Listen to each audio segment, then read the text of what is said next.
On today's episode of Gathering the Kings. In the point of conversation, you're being super honest and vulnerable. You're setting proper expectations. What does that look like to you? I think a little bit of both. Being upfront with expectations and set the bar a little higher than I hope for someone to get to. But we always try to under promise, over deliver. So, that on this side of the thing, you want to set the bar higher than you expect for them to be able to achieve. And if they do hit that, then that's even better. Set the expectations right up front, since some beating around the bush. You are listening to Gathering the Kings with Chaz Wolfe, featuring fellow 7, 8, and even 9-figure business owners who have real battle scars from business and life, but have prevailed as the king that they are designed to be. We welcome high-performing entrepreneurs to the stage in order to reveal the real of the real on what it takes to build a successful business today. We dissect the good and bad decisions they've made along the way that give a true and accurate picture of the journey of success and how you too can get there. Through this dialogue, you will learn the value of growing your network and surrounding yourself with power players and kings like today's guest. Grab your pen and notebook because we're about to dive in. What's up, everybody? I'm Chaz Wolfe, Gathering the Kings podcast. I've got Gabe Gruszynski on the King stage. My brother, how you doing? I'm well. Yourself? I'm doing well now that I said that last name right. Yeah, you nailed it. Good job. I appreciate that. I got a little coaching before we hit the record button here for the listener, but that's all right. Names are important. I'll try to get them right. Gabe, what kind of business you got, man? We have a couple businesses. The first and foremost, I guess, is multifamily investing, generally syndication. Sometimes we don't syndicate. Sure. Then we also recently started a debt and equity brokerage for commercial real estate. And then my wife is also a commercial real estate broker. So, wow. You guys have your hands in several things, real estate. I love real estate for that reason. Like you can just be as creative as you want to be. Yes, you can just pick up a lane and go for it. Yep. Okay. So before I jump in, because I got all kinds of questions for you, especially since you're in a couple different angles, I want to know at this stage, why do you keep pushing? Because obviously, you're here because you've had a level of success. What's the bigger picture for you? Really, it's about being able to obviously leave our children in a better position than we were when we were growing up. Both my wife and I, she probably had a harder background than I did. Growing up in Texas, I can say that it was tough. And there was a time when I was homeless in my teens, but wow, that's relative. My wife grew up in New York City in some pretty rough parts. Wow. I would say that she had it worse. For you to say that you were homeless at one point and your wife had it worse, that says a lot. Yeah, I like to camp, and we would generally go sleep in a tent down by the lake here. So yeah, it wasn't too terribly bad. So that's a good half cup full perspective. That's for sure. Okay. So you want to leave a legacy for your kids. Where did you get this from? Like, has this grown over time, you think? Yeah, definitely. And it's not just the legacy, because obviously they have to understand how we got here, understand the work that it took to get to that position, and sure, hopefully not blow it in clubs and on frivolous things when they get older. Do you think that, and this is more of a unique just perspective because I didn't come from a whole bunch either, do you, and or maybe your wife, since you've brought her into the conversation as well, do you think that the drive to get away from where you came is stronger than what you're trying to create for your kids? Or is it the reverse? What you're trying to create is stronger than what you're running, from a lack of better terms? I think at this point, it's our drive to get where we're going is much stronger. I think early on, I shied away from doing any business on my own, even though there were multiple times when people said, hey, you should do this on your own. The reason we were at one point is my dad had invested, he's a business owner, and basically invested everything he had into a deal that was overseas. It was in Central America, and basically the guy ran off with all the money, and he banked on that and had stopped working or doing what had been paying the bills. So put us in a little bit of a bind. So because of that, I didn't want to really go the business ownership route. Had been a W-2 employee for a long time. I made good money, but that income level there's a ceiling on it. And then you don't have the time freedom that you do as a business owner. And that's one of the, I guess, the best benefits is being able to take the kids to school or pick them up if they're sick in the middle of the day, go to all their events. To me, that's what it's all about. Yeah, I love that. Okay, well, tell me, you gave us a little bit about how you got started, obviously from a perspective of your dad being an entrepreneur, clearly a risk taker. Do you think that, obviously you said it already played into you getting into business maybe later in life. What was the catalyst that actually got you into business? Was it your wife? Yeah, actually. Yeah, so when our oldest son was born, she had left. She decided that she wanted to leave corporate America and started going down the business path. She looked at a few different things, but the one that sort of stuck was real estate. And because of her getting into it, I sort of casually followed, at least initially. And yeah, that's really how it got started. We started with single family stuff. We did some land, some owner finance, a few different things. And then in the process, I also got my real estate, my mortgage license. So that's how I got into lending, because a buddy of mine that I had known since preschool. Yeah, a long time. Wow. So I don't want to date myself, but that's several decades at this point. He'd been in the mortgage industry since, I guess, probably he was a teen, 1920, and has done really well. And I always thought, if he can do it, I think I'm better with numbers than he is. But I really didn't like the residential mortgage side, but the commercial I really enjoy that. Made sense. So you're putting all these pieces together. Wifey decides to try real estate. You've got this hesitancy in business from a risky business owner father. Where along the line did you have that click of, okay, wow, I could have the freedom, but also make good choices? Like, where did the new vision come into play? It wasn't just you following wifey. I was still hesitant. Really, I had kept a W-2. I was full-time, but I wasn't working full-time, if that makes sense. I was probably putting, I can say it now because I'm no longer employed with them, I was probably putting about 20 hours a week into that. And it was a very high paying salary. So it was the golden handcuffs. Yeah. And really the only reason I left was because I was laid off. Wow. If I'm going to be frank. Otherwise, it may have taken me a bit longer to let go, because that when you have 3 kids and a wife, that steady income is sort of nice to have. Yeah. Yeah. And so, so there was like this thrust into what you had already been checking out. And so what was a good decision that you made along the way? Or maybe it was you and wifey together, because it sounds like you guys have been doing quite a bit of this together, that you made that you could share, that was just like a catapult into you being where you are now. I think it's maybe not just one thing, but in general, spending money and time on yourself, getting educated, and a change in mindset, because the mindset of a W-2 employee is totally different than a business owner. You have to have faith in yourself. And that's really. How did you go about educating yourself? There's so many, there's books, there's seminars, there's classes, there's webinars, there's you name it. And then there's niche specific stuff. There's not niche. Where do I start? For me, I probably started with audiobooks and podcasts initially, and maybe YouTube University. And then after you see that it's all generalized information, which is good, it gets you going down the right path. Then we started getting into masterminds and other more high level groups. Sure. Okay.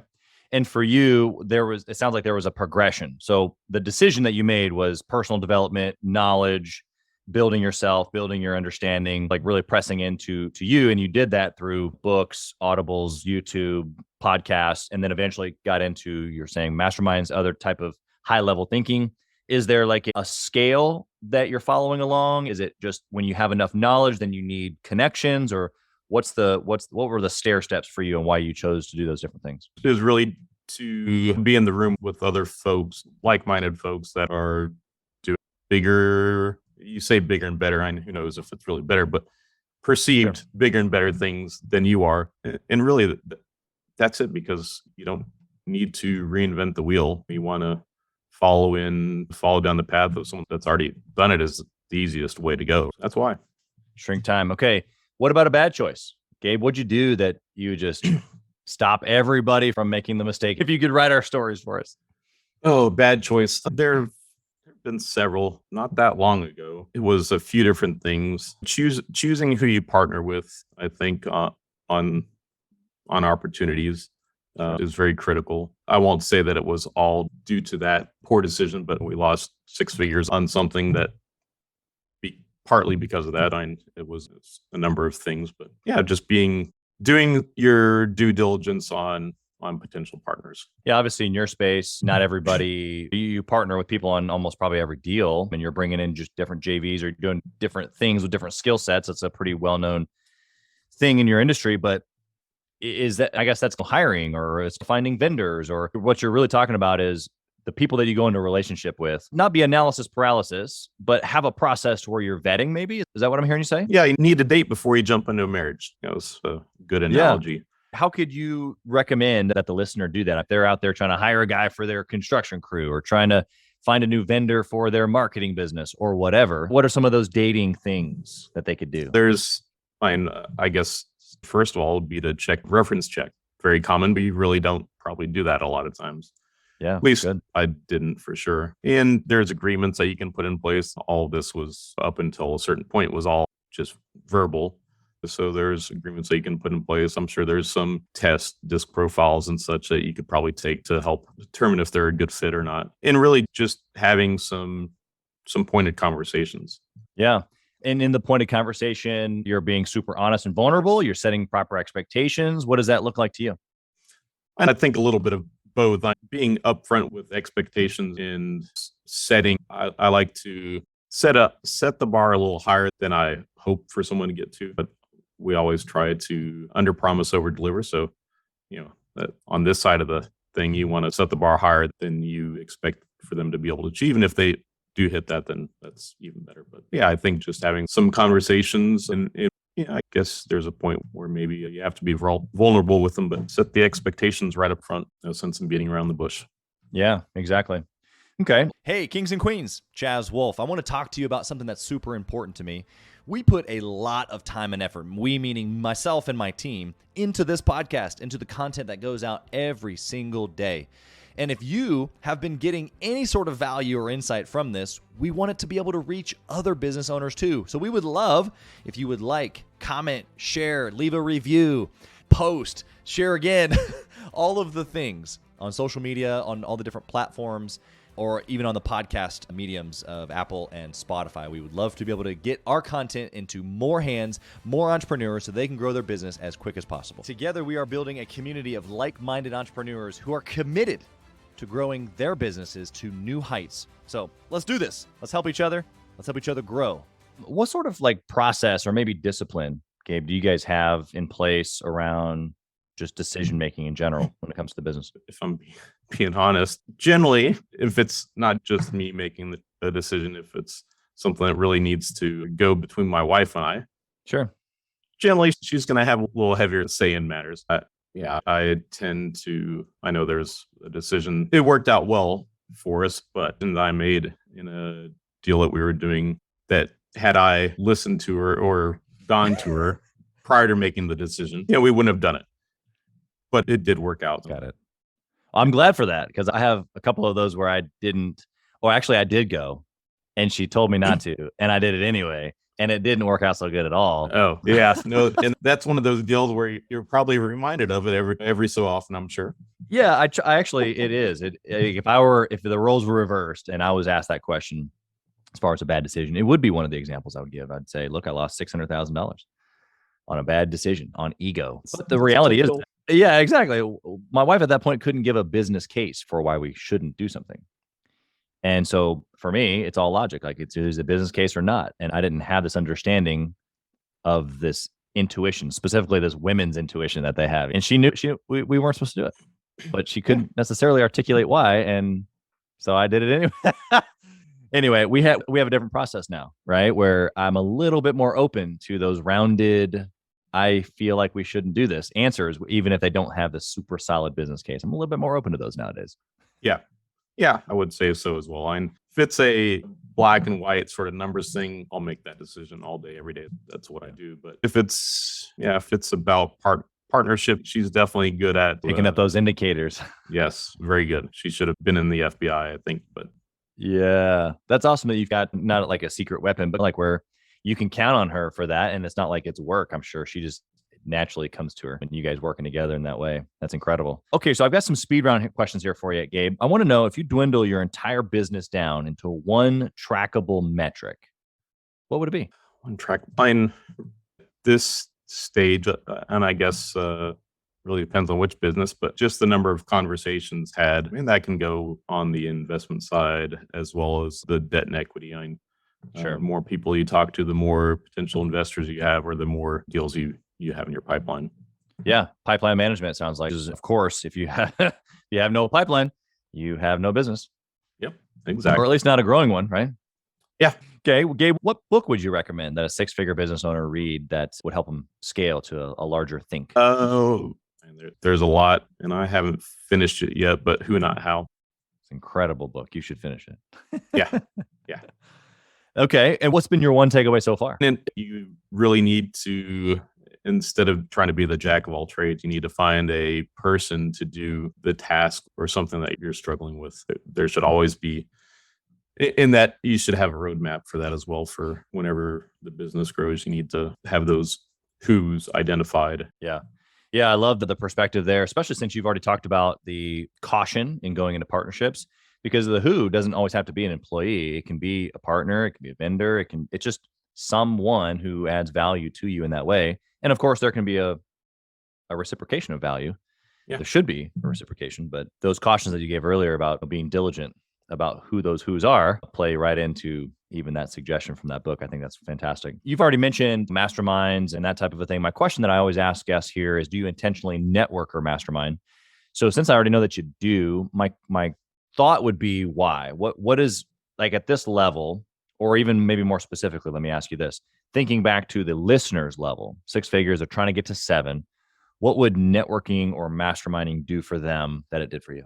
And it really it potentially connects you with people that are the who that you're looking for. Sometimes it's a capital provider, or just someone that maybe is looking to join, so someone else that's looking to join a team, and they have a skill set that you don't have that adds value, and together you can go further.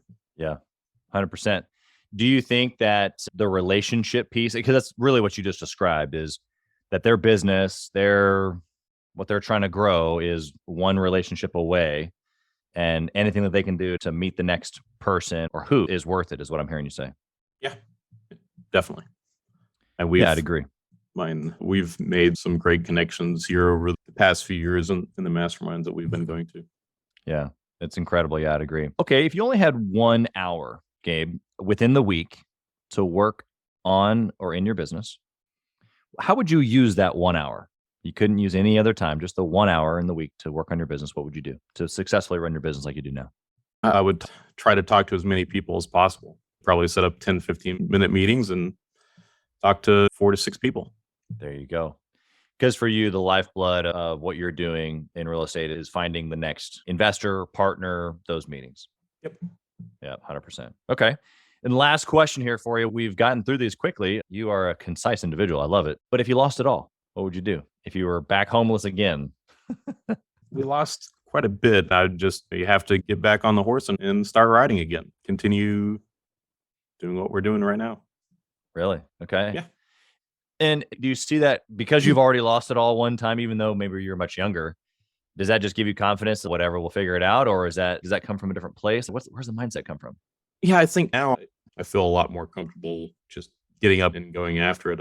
I was definitely a bit nervous when I was first laid off, but then I took it as an opportunity to grow and be able to live a better life, better family life. Yeah. To be able to be there more for the kids and my wife, and be able to travel winter if we want. Obviously, school and other sports stuff makes it a little bit more challenging, but right. But yeah. Do you think that, like, now you look back and you think that losing the job was one of the biggest blessings, or was it one of the most difficult things? How do you see it now? It was definitely a blessing. I think that first day or so felt like a gut punch. Yeah. But it is what it is. Nothing that I can do to change that. And right. I've been talking about leaving the W-2 for years, and the reason being that I'd sort of lost that fire. I'd been in the industry for quite some time and was really good at what I did. But there comes a point where you get a little burnout in real estate. I had found that fire there. Yeah. It's good to be able to pursue your passion. Real estate may not be a passion for a lot of people, but it's definitely a good vessel allow you to pursue those passions potentially. Yeah. Yeah. Like I said at the beginning, there's so many different creative ways to press into real estate. There's so many different avenues and skill sets that can be used and whatnot. Gabe, it's been incredible kind of hearing your insight, especially from somebody who, like you just said, just you held onto the W-2 for a long time, perspective there, the mindset shift. I think all of those things are super valuable. How can someone connect with you? They're hearing today, they're like, oh, this is my guy. I need to know him better. Maybe they still have their job and they got a 6-figure job business on the side and they're waffling back and forth. How can they find and connect?